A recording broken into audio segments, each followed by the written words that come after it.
আজকের সত্যি ভূতের ঘটনাটি পাঠিয়েছে আমার এক সাবস্ক্রাইবার। তার ভাষায় আমি নিজের মতো করে গল্পটি শোনাবার চেষ্টা করলাম। তখন আমার বয়স 22 বছর। আমার বাবার খুব ডায়রিয়া হয়েছিল। গ্রামের এক কবিরাজকে দেখিয়েছিলাম। সে বলল যত তাড়াতাড়ি সম্ভব শহরে নিয়ে ভালো ডাক্তার দেখাতে, কারণ তখনকার দিনে গ্রামের দিকে কোনো ডাক্তার ছিল না, আর শহর 25 কিলোমিটার দূরে। শহরে যেতে হবে নৌকায় করে। যোগাযোগের একমাত্র উপায় ছিল এই নদীপথ। ভালো রাস্তা তখন ছিল না। বাবাকে নিয়ে যখন রওনা হই তখন বেলা 12টা বাজে। প্রথমে আঁকা বাঁকা ছোট খাল পেরিয়ে বড় নদী, তার ওই পারে শহর। শহরে পৌঁছাতে আরও ঘন্টা আড়াই লেগেছে। বিকেল 5টার দিকে বাবা মারা যায়। বাবার লাশটা নিয়ে আমি আবার বাড়ির দিকে রওনা দিই। বড় নদীটা যখন পার করে খালের দিকে নৌকা ঢুকাই তখন দেখতে পাই নৌকা আর চলছে না, কাদায় আটকে গিয়েছে। তখন ভাটা চলছে। জোয়ার আসবে রাত 12টার দিকে। তখন সময়টা আনুমানিক সন্ধ্যা 6টা কি 6:30 হবে। শীতের কাল থাকায় ওই সময়ে অন্ধকার হয়ে গিয়েছিল চারপাশ। আকাশে ছিল জ্যোৎস্নার আলো। জনমানব শূন্য একটি স্থানে এসে নৌকাটা আর চলছে না। খালটার বাম পাশে একটু দূরে একটি পরিত্যক্ত শ্মশান, আর ডান পাশে গভীর জঙ্গল। জঙ্গলের বটগাছগুলো দানবের মতো দাঁড়িয়ে আছে। বটগাছের ডালে কিছু বাদুড় ঝুলে আছে। এতটাই নির্জন জায়গা যে কোনো শব্দ হলেই বুকের ভিতরে কেমন যেন করে ওঠে। ভয়ে বাবার লাশটা স্পর্শ করে বাবার পাশে বসে থাকি।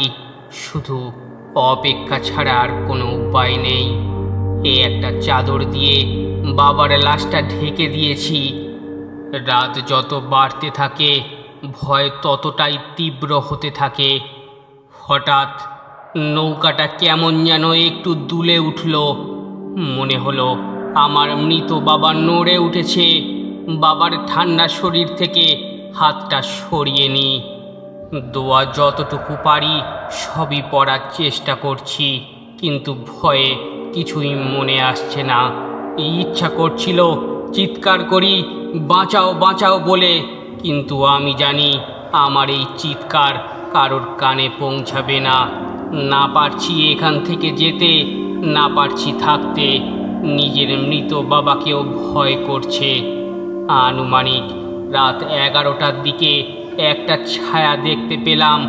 বট গাছের আড়াল থেকে বেরিয়ে আমাদের নৌকার কাছে আসলো। ও আমাকে জিজ্ঞেস করলো, তুমি কি ওই দিকে যাবে?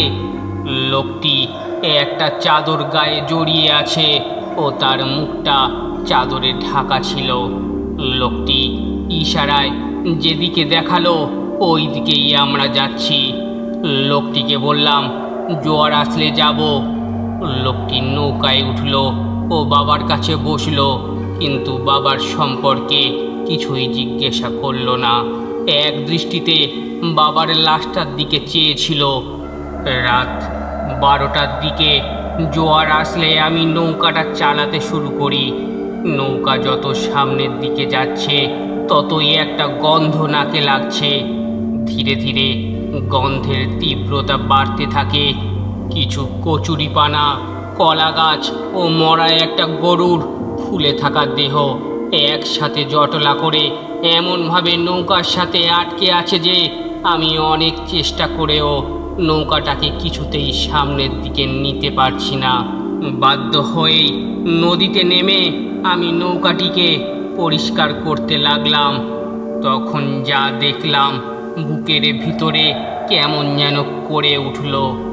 দেখি লোকটা বাবার বুকের কাছে বসে বাবার বুকের ভিতরে হাত ঢুকিয়ে দিয়ে কলিজাটা বের করে নিল। তখন আমি কোনো উপায় না দেখে বৈঠাটা হাতে নিয়ে লোকটার মাথায় আঘাত করি একাধিকবার। লোকটা আমার দিকে যখন ঘোরে তখন ঠিক গলার মাঝখানে বৈঠাটা ঢুকিয়ে দিই। এতে লোকটা পানিতে পড়ে যায়। আমি পানিতে খুব জোরে জোরে বৈঠা দিয়ে আঘাত করি ও চিৎকার করি, সাহস থাকলে সামনে আয়। চাঁদের আলোতে লোকটার রক্তমাখা লোমশ হাতটাও দেখেছিলাম। বড় বড় নখ ও কোঠরে ঢোকানো চোখের নীল আভা মনে পড়লে বুকটা শুকিয়ে যায়। দাঁতগুলো লালচে, খুব ছোট ছোট, তীক্ষ্ণ আর ধারালো। আমার চিৎকার শুনে টর্চ লাইট নিয়ে কয়েকজন লোক ছুটে আসে। তাদের সব কিছু খুলে বলি। সব কিছু শুনে তারা বাবার লাশটা দেখে। তখনও বাবার বুকে ছোপ ছোপ রক্তগুলো শুকায়নি। ওই রাতটা ছিল আমার জীবনের সবচেয়ে ভয়ঙ্কর রাত, যে রাতের কথা আমি কখনো ভুলতে পারবো না।